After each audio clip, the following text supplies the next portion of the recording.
buenos días, buenas tardes o buenas noches. Soy el discente Eduardo Cortés Gálvez y el día de hoy te hablaré sobre las neurociencias. Las neurociencias para un profesor es algo vital, algo de suma importancia, ya que nos ayuda a brindar una educación significativa a nuestros alumnos. Es comprender en qué momento evolutivo se encuentran sus cerebros y qué necesitan. El día de hoy contamos con investigaciones que nos dicen que el cerebro debe ser estimulado de una manera integral. Además, nos ayuda a comprender qué áreas se desarrollan y mediante qué tipo de intervenciones, y así podemos sacar el máximo provecho a nuestros alumnos. Se ha comprobado que los adolescentes que viven bajo condiciones de mucho estrés y por mucho tiempo seguramente terminarán siendo adultos depresivos o con trastornos postraumáticos. Por eso, nuestro papel de profesor es encontrar un equilibrio en su mente para que sea un adulto capaz y responsable. Conocer sobre nuestros alumnos, incluso sus horas de sueño. Sé que puede sonar de poca importancia, pero gracias a esta área de conocimiento sabemos que los adolescentes con pocas horas de sueño, en quienes se ha comprobado una disminución de capacidad de aprendizaje a falta de sueño, en general, los adolescentes deberían dormir entre 8 a 9 horas diarias para tener una noche reparadora y seguir el siguiente día.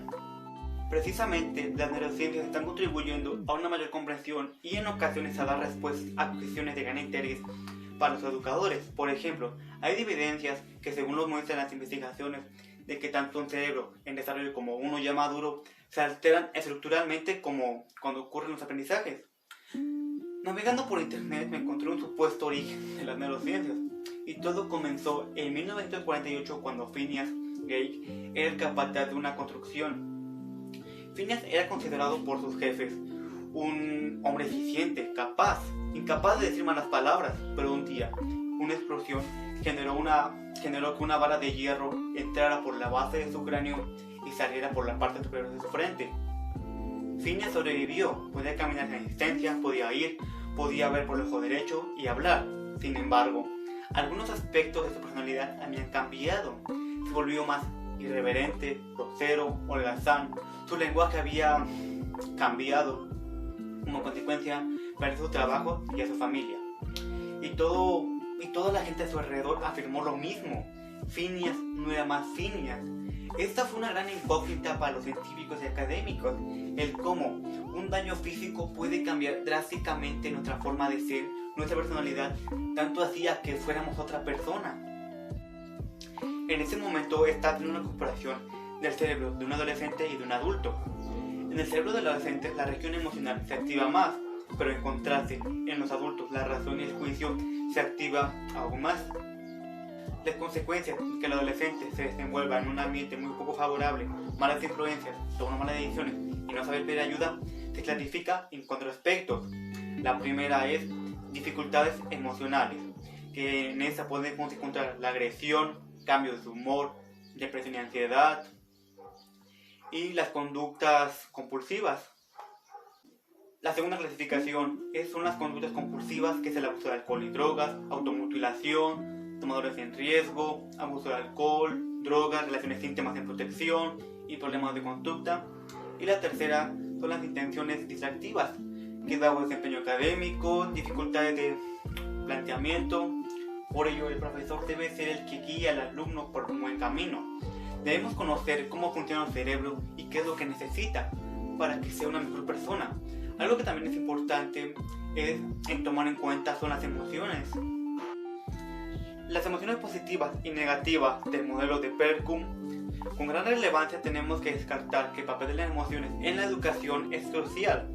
La literatura actual muestra que tanto las emociones como los sentimientos pueden fomentar el aprendizaje en la medida en que se identifican la actividad en las redes neurales y refuerzan, por ende, las conexiones sinápticas.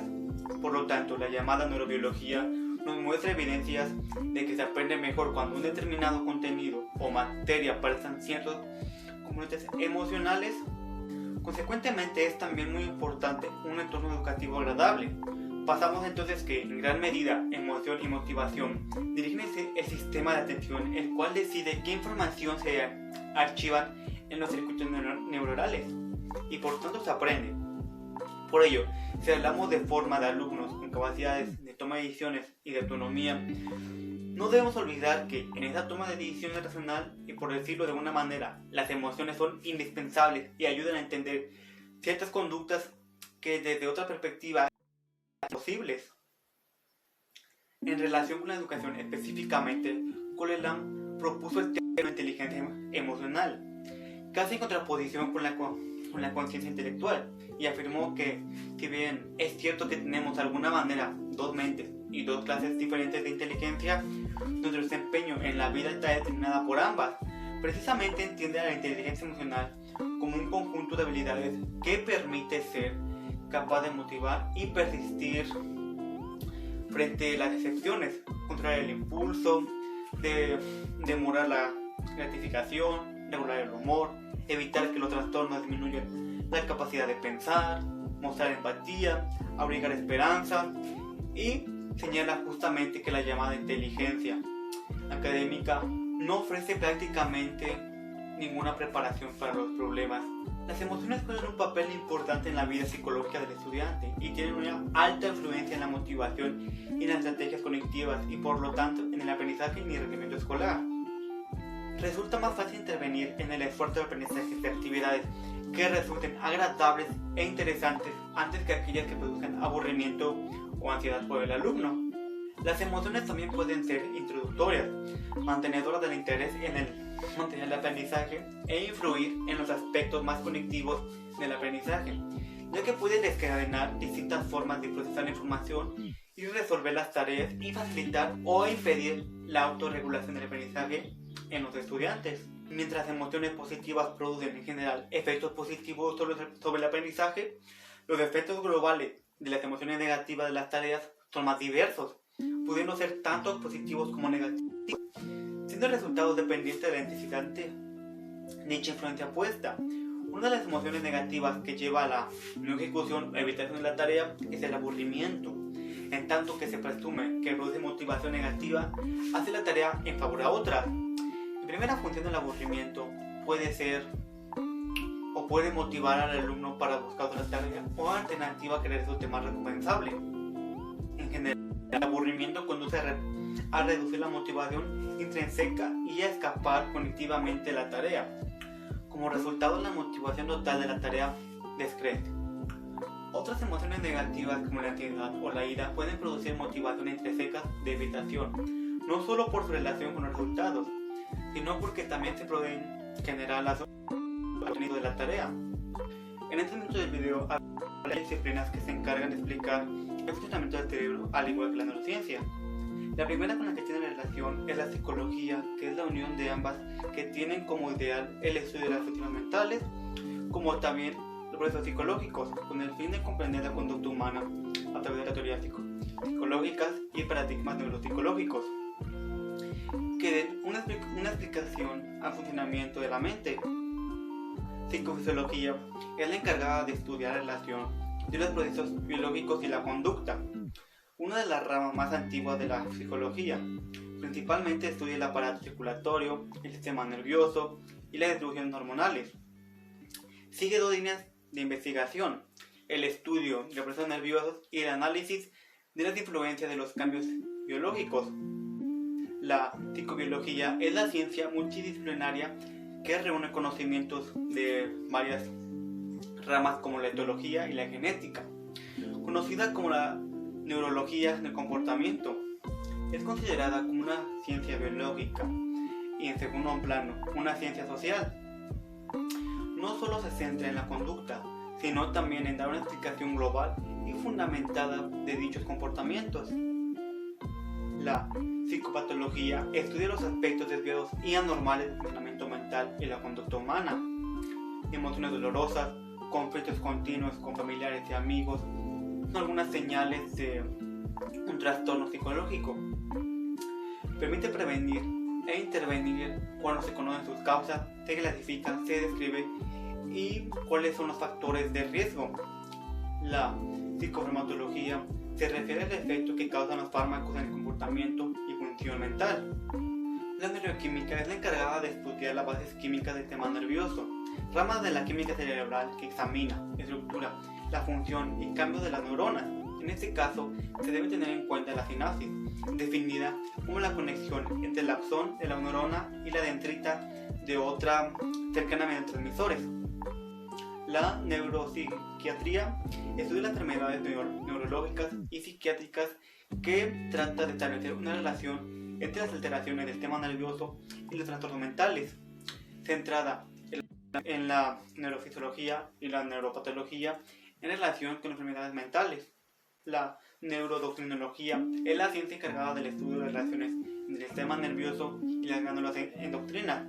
Se refiere a ciertas células que envían hormonas a la sangre en respuesta a la estimulación del sistema nervioso.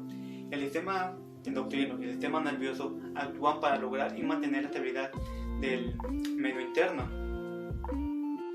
Ya hablamos de la neurociencia, ahora veremos qué es la neuroeducación. Puede definirse como una disciplina puente entre la neurología y la ciencia de la educación. En la psicología educativa tiene un papel clave. Se trata de un proyecto de desarrollo científico en el que quiere dar a anuar los conocimientos que tenemos acerca de cómo funciona el cerebro con lo que se sabe en los procesos educativos sobre el terreno. Normalmente, el ámbito en que se centra la neuroeducación es la educación en ámbitos escolares y académicos.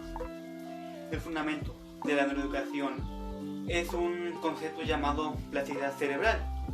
La plasticidad cerebral es la capacidad del cerebro a la hora de cambiar físicamente para adaptarse a los estímulos y a los hábitos de manera útil para el individuo.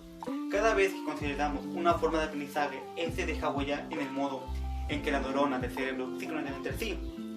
La neuroeducación sirve para examinar los rasgos en el proceso educativo que dejan en el cerebro y trazan relaciones entre estos datos y el modo en que se comporta el individuo. De este modo se estudia el proceso de aprendizaje desde el vientre. La gente por mucho tiempo ha difundido varios chismes o mentiras acerca del cerebro y todos los conceptos relacionados con las neurociencias. A esto se le conoce como neuromitos. En este minuto citaré dos frases de dos autores que definen muy bien este concepto. El primer autor es John T. Bruet, que nos dice que un neuromito puede ser considerado como una creencia inapropiada sobre el funcionamiento del cerebro y la estructura de este. El segundo autor, Francisco Mora, nos dice que los neuromitos pueden ser definidos como falsas creencias originadas a la hora de intentar aplicar las neurociencias a la educación y la enseñanza. Los neuromitos han hecho bastante daño en el mundo de la educación, tanto es así que diversos centros de enseñanza han creado y vendido programas de formación basados principalmente en neuromitos. Sin embargo, en la actualidad, gracias al avance de la disciplina neuro y el desarrollo de la tecnología de la aplicación, vemos que esto es totalmente falso. Algunos ejemplos de neuromitos pueden ser: solo usamos un 10% del cerebro cuando es mentira. La transmisión de los impulsos nerviosos entre dos neuronas tienen lugar en las conexiones entre ambas llamadas sinapsis. Las sinapsis se establecen normalmente en la parte terminal del axón y el cuerpo de o las dendritas de otra neurona. La estructura sináptica está formada por la membrana presináptica, la hendidura sináptica y la membrana postsináptica. Las múltiples sinapsis son las estructuras que permiten la comunicación entre aproximadamente 28.000 millones de neuronas de nuestro sistema nervioso. Se producen entre un terminal del axón y una dendrita de otra neurona. La comunicación entre dos neuronas se realiza mediante señales químicas y eléctricas y se lleva a cabo en los botones sinápticos, situados en cada extremo de la ramificación del axón, que conecta con otras neuronas en la sinapsis. En el interior de cada botón sináptico existen pequeños depósitos llenos de sustancias químicas llamadas neurotransmisores, que ayudan a traspasar la información de una célula a otra. Las neurociencias son diminutas células encargadas de participar en las funciones relacionadas con el sistema nervioso. En nuestro cerebro existen millones de ellas. Se calcula que poseemos alrededor de 80 millones, al menos en el momento de nacimiento. Conforme vamos creciendo, el número de neuronas comienza a desaparecer y a partir de 80, el 30% de estas se habrá perdido. A lo largo del día perdemos y regeneramos neuronas constantemente. Mediante los procesos de regeneración que lleva una neurona, se generan nuevas conexiones y esto provoca el proceso llamado neurogénesis, que da lugar al nacimiento de nuevas a lo largo de la vida de la persona. Esto ha sido todo por el momento. Muchas gracias por ver y esperen el siguiente video.